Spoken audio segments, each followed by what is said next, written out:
Can 4 average kids save the world from an alien invader? With your help, they can in Earthbound for your Super NES. The fate of mankind is being threatened by the evil alien Gygus, but 4 spunky kids with psychic powers accept this incredible challenge and embark on a journey to save the world. It's Earthbound for your Super NES. Yo, what's going on, y'all?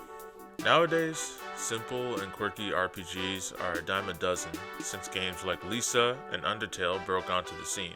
That being said, every once in a while, it's fine to take a step back and play the classics that inspired some of those games. Earlier this year, my partner and I were browsing the Nintendo Online Classics library to check out some older games that we haven't played in a long time. Since they were in the mood to watch me play something slower and cozier, they suggested Earthbound, since they've never actually played it. It's been almost 20 years since I first gave this game a try, so I decided it'd be fun to give it a spin. After playing for 2 hours straight, we couldn't put it down. I had forgotten how easy Earthbound was to get into, and how the story moves you forward with no hesitation. It moved at a pace which honestly felt refreshing compared to RPGs of today, and had a ton of quality of life features that felt modern, even though the game came out way back in 1994. In this video, I'd like to highlight Earthbound's first few hours, just to show off how comfy and modern such an old classic can feel in today's gaming landscape.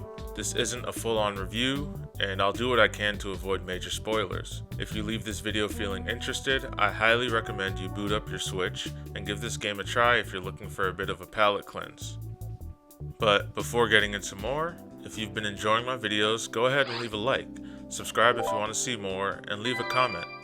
It's always fun taking a step back from newer games and giving the classics a try with a fresh perspective. If you feel the same way and have any other classics in mind that you'd like to discuss, go ahead and talk about it in the comments.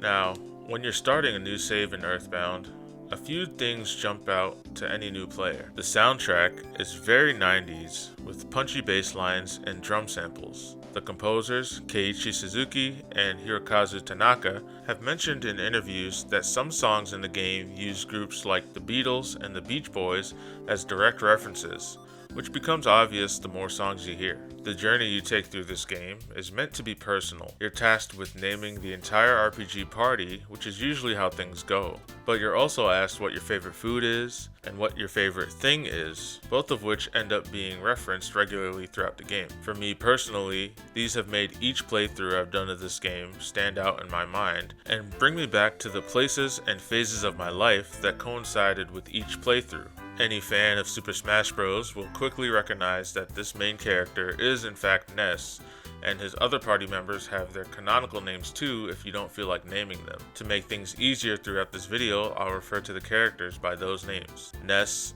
Paula, Jeff, Pooh, and the dog, King. Once you get into the game, you're given the year, 1990X, and the setting, Annette, in the country of Eagle Land. It's not clear how fantastical this world is from the jump, but it is clear how the game wants this world to feel familiar. Eagle Land and its cities are quirky approximations of 1990s USA, and Ness's family lives in the suburbs. People walk and use cars to get around. Unlike other fantasy RPGs of the time, Earthbound uses its graphics and audio design to transport you into a familiar world. Ness dons normal kid clothes and equips other normal things like bats, hats, and bracelets. The game opens with a huge crash that wakes Ness up. Under your control, he begins walking through his house with the sounds of crickets and police sirens in the background.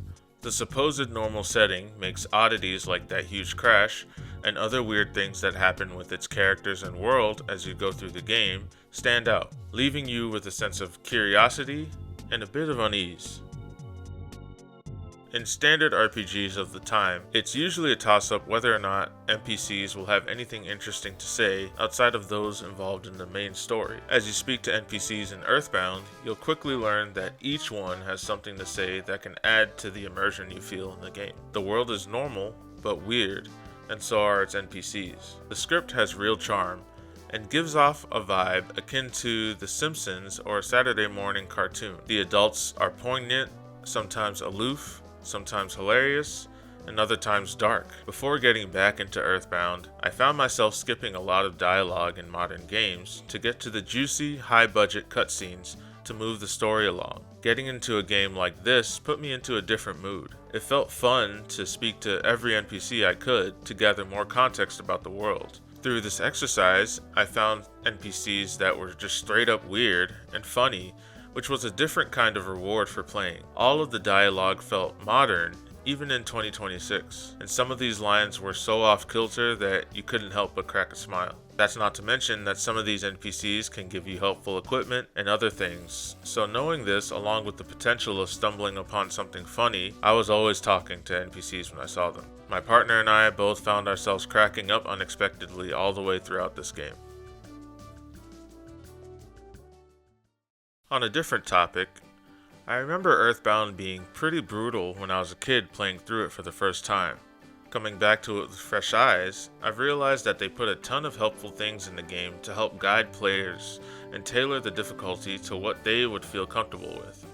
The enemies are visible in the overworld, which is unusual for the time. This means if you're creative enough, there are spots where you can completely avoid encounters or farm encounters for more experience. However, most of the time you will be running into enemies against your will.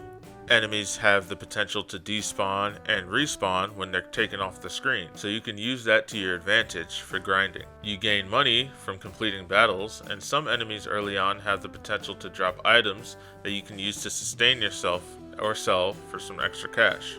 A well-known fact about this game is that if you're over-leveled for an area, the enemies will start running away from you, and if you start battles with them, you'll essentially squish them immediately and win the battle.